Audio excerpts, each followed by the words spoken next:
you for being here. It's a pleasure to be here. It's Great, nice great to have you on this big Wednesday show.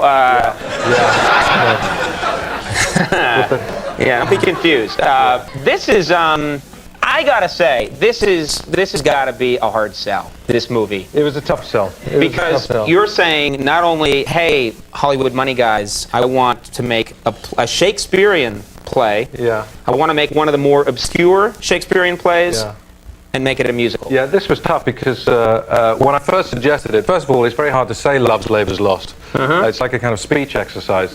So a lot of people say love is lost, or love's lost. So people couldn't say it. So did they try and give it a Hollywood name like Death Kill 5000? You see, well actually, that'll be the title on video. You know, right. That'll be part of it. Everybody cops.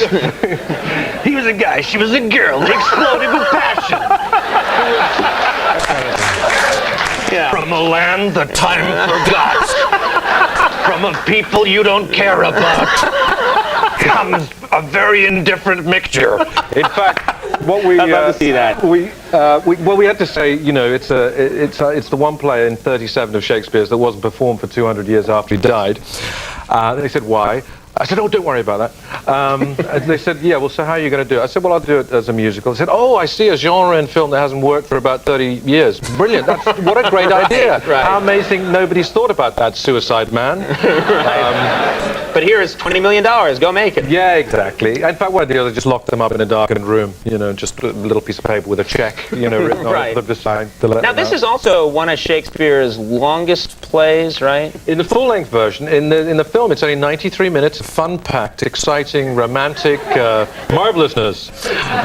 Sounds terrific. I'd love to see it. Yeah. So you cut Shakespeare, which is a weird thing to do. You're like, Shakespeare cut, you know. Well, it's funny. I mean, people would say, I'd say to friends that I'm doing this, and they go, yeah, actually, I haven't read Love's Labour's Lost for a little while. You haven't read Love's Labour's Lost?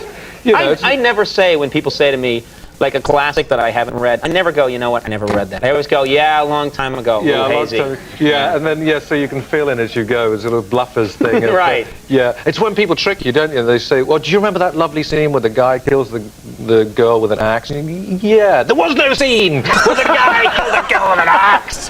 Who does that? What kind of animal are you? What kind of monster are you? It's been done to me, I tell you, by the dinner party Nazis. You know, the people who are just right, like, yeah. One down. Gotcha. You know? Yeah. And, you know, they've got some kind of bluffer's guide under the table there. You know, because you can get all those kind of one-page versions of War and Peace or Hamlet or whatever. Just to learn enough to try and make someone look stupid at a party. Exactly. Which is what education is for, in my opinion. I think so.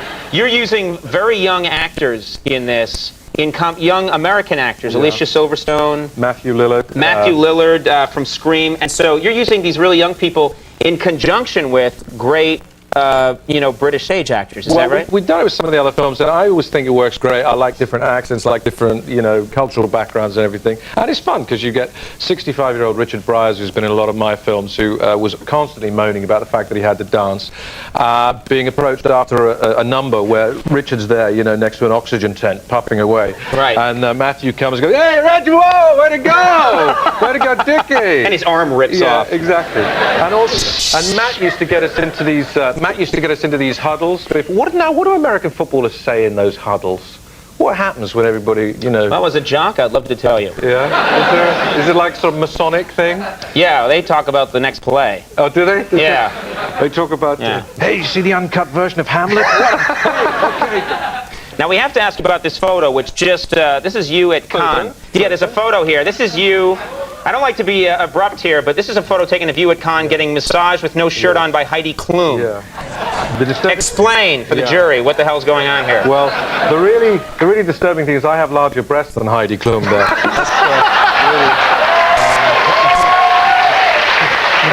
Which is so worrying. Yeah, man, Kenneth, you got a rack. Two, the other thing, and it was hard to watch, is just the blistering tan. Probably like me, you share this Irish ability. I don't know what you're talking about. I do not take my shirt off at gunpoint. Oh man! Because you are Irish as I am. As Irish as the day is green. We don't. People say to me, "Well, can you get a tan?" I don't. There's no way to get a tan. Which is, listen, I could spend the rest of my life trying to tan. In fact, before this happened, not with any foreknowledge of being manhandled by Miss Klum, I did. And that was for charity, right? That was for charity. Of course. Right, let's just explain finally what happened. Yes, it was for charity. Okay. It was for charity. I should have been given away to charity after that picture, but it was for an AIDS benefit at Cannes. But I had tried to get a couple of weeks ago. You know, one of the days of the English summer had arrived, confusingly, in spring. So I decided, you come. My garden isn't overlooked, so I took my whole kit off and decided I'd go out and do, because there's always, when I do try and get a tan, there's always a bit here or a bit there, So I did the whole thing, and I must say, it took me 45 minutes to get oiled up.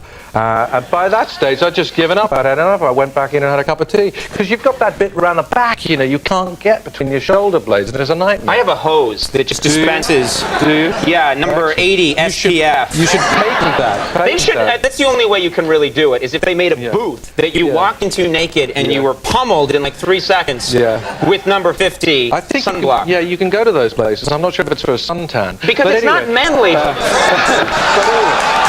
I know.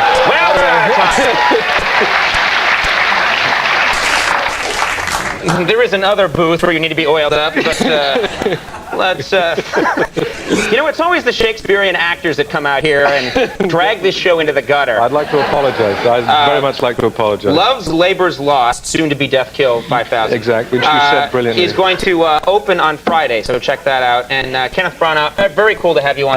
Thanks ever so much.